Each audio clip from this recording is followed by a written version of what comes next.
हमारा कके जियान ससुरा तू गईले होते बिहान। जिंदगी के हमारा कके जियान ससुरा तू गईले होते बिहान। बड़ी याद आई रे तोरे चिकन सामान, अरे बड़ी याद आई रे तोरे चिकन सामान।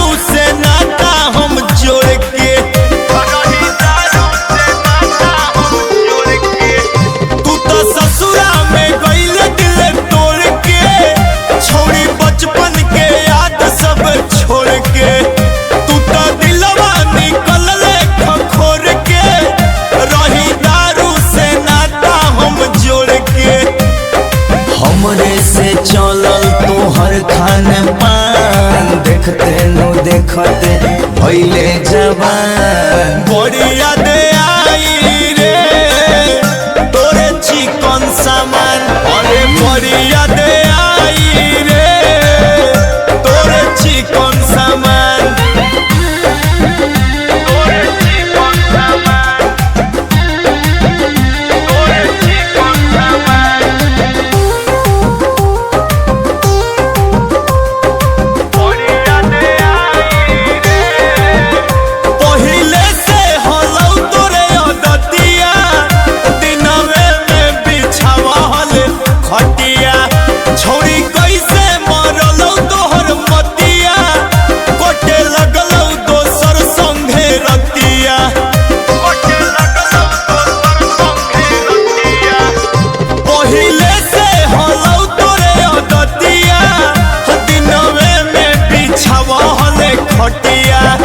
छोड़ी कैसे मरलौ तोहर मतिया, कटे लगलौ दोसर संगे रतिया।